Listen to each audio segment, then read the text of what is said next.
Hey, how are we doing? It's JJ. So I'm just walking through this wood today. It's a couple of miles outside of town. It's known as Astonbury Woods.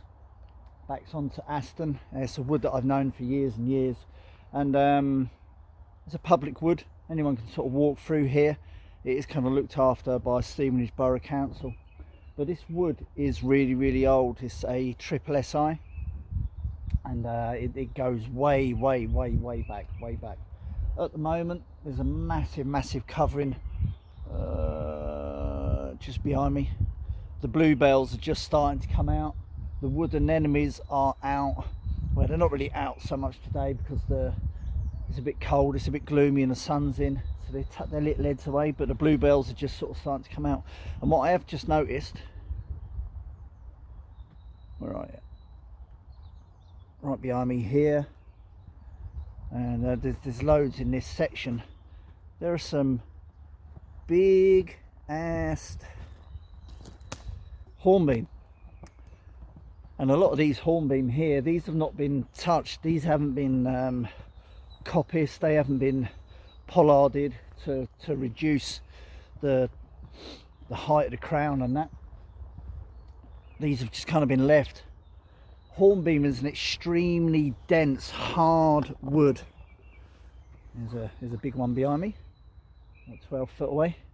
Hornbeam is kind of taken from two of like the old languages. So you've got like horn and beam, and it generally loosely translates as hard wood, and that's sort of taken from the Anglo-Saxon, and when the Normans come over. So there's a bit of a mix or a crossover of the origins behind the name, and you get that in other places, like down in Epping Forest, for example, down that way. You've got Faden Bois, Faden Boys, Bois, basically means wood, and that is taken from two of the languages at that point of divergence. And anyway, I'm diverging away from what I've come out to do today, and let's just have a little wander, just come out, take it in. Absolutely, it looks glorious at the moment. I can't wait for the bluebells to come out. It's going to look amazing. And the canopy is just starting to come out, not so much in the oak trees, but in the silver birch that are in here, and the hornbeam just above me. It's just starting to come out. Hedgerows are growing, shrubs are growing. It's going to look amazing, and I just want to come out today and just revel in nature for a little bit, and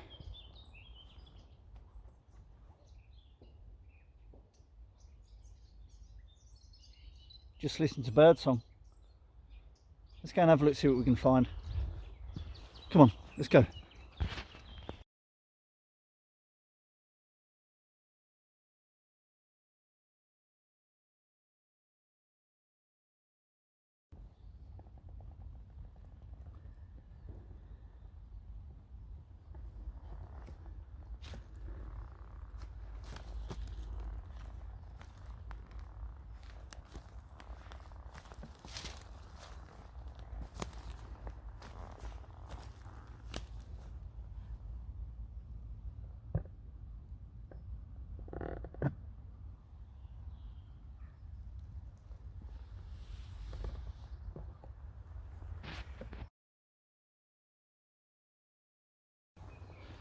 Just walking up on the outside of the wood, and I'm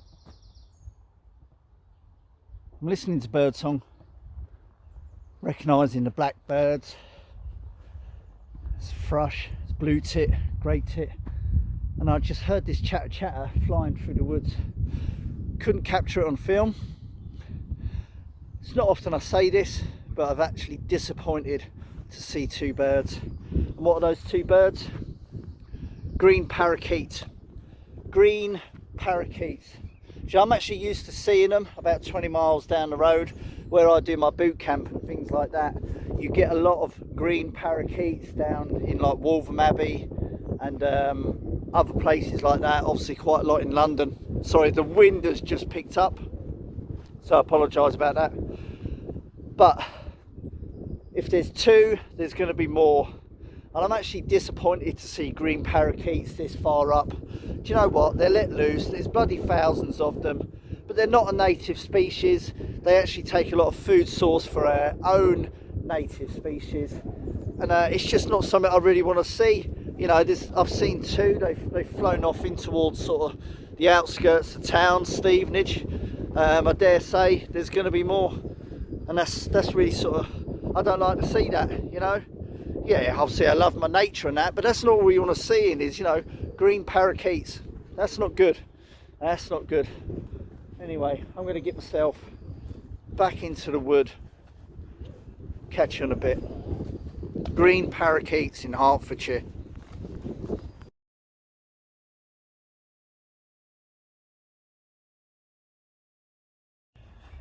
So I'm behind the lens this time. Great big old hornbeam. I have sort of talked about this before, is that generally hornbeams are more of a southern sort of species, native in the UK, and they're predominantly found in the south of England. You will find them generally running in their natural range up into Hertfordshire, Buckinghamshire, up in towards Bedford, but generally sort of above like Northamptonshire, they generally tend to stop. The climate, the soil, the topography and the geology changes.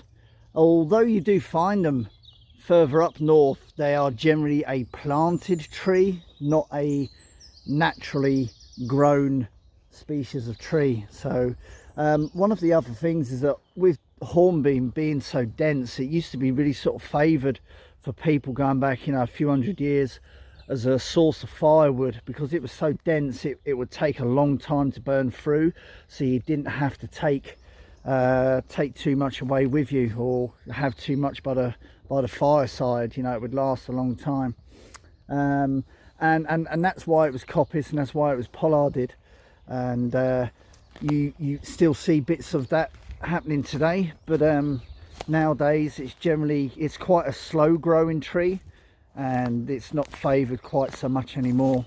And that's why a lot of like people in woods and that, they started planting ash, which is a lot sort of quicker growing, more straight in terms of its nature.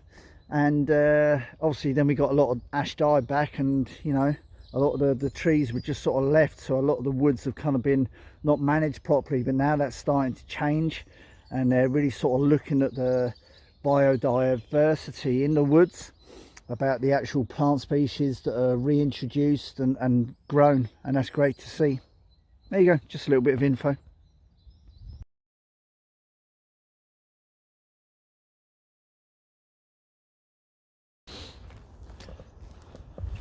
You know, we're into April now, and everything's growing up and that, and the restrictions have been eased, and lockdown, you know, it's not over, but it has been eased, and that now enables us to, you know, certainly in the UK, and travel a little bit further down the motorway, over the hill, over to the next wood, down to the coast.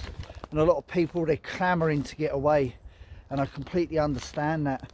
I really do. You know, I'm not even envisaging on going abroad in the next year. Lockdown has taught me that we have the most beautiful country and the most beautiful landscape and places to go when you are able to, and for a lot of us, we haven't been able to do that.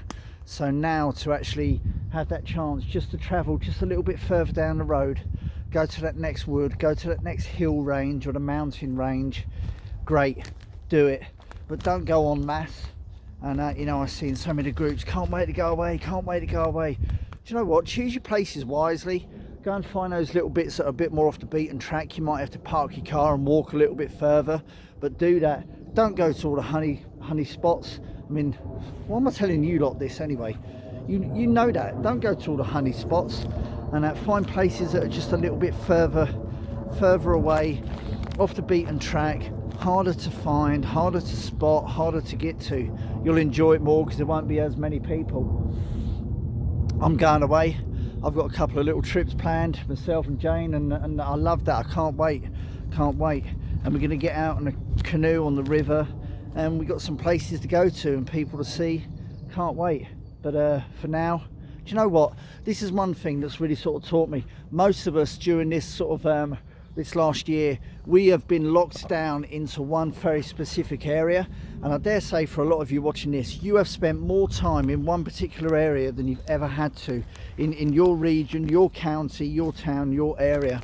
And you know, I've gone off to other little places, but I haven't gone too far, yeah, but I've been going to the same places. I've watched these places go through a transition period of lots of people getting out there, litter being dumped and things like that, and then you get the plethora of leave no trace films. You know, the people that are watching this, we don't need to be preaching to each other, we already know that.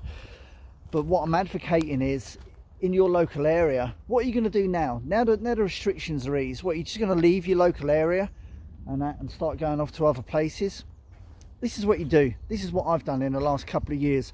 I've joined the RSPB, okay, I want to join the Woodland Trust, and my local wildlife trust, which is the Herts and Middlesex Wildlife Trust, I'm going to join those two as well, because I spend a lot of time in these places, and my money goes to help volunteers and staff put back into those places and care for nature and care for the woods and the heathlands and the commons and that. And that's what I think you should do as well, okay? Join your local wildlife trust area, join an organisation where you know directly that your money is being put back into what you love to see and what you love to do. Think about it. It makes sense. You know it does.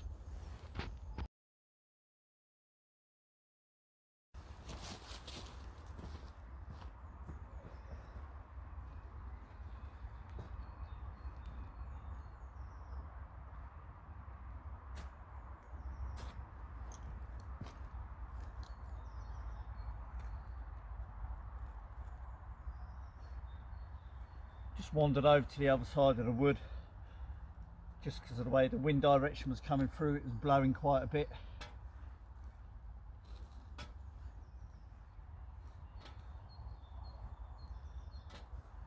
Cheeky little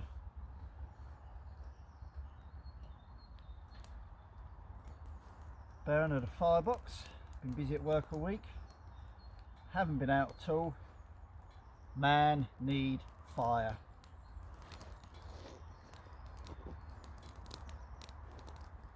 That'll do, lad, that'll do.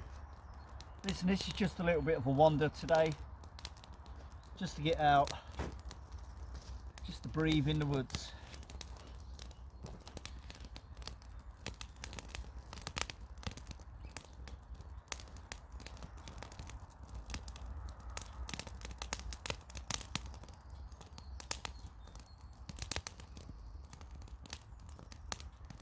Happy days.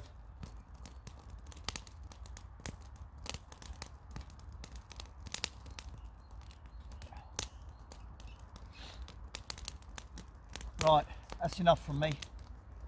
Just wanted to take you out for a bit of a walk. So thanks for coming along. Thanks for tuning in. Catch up again soon.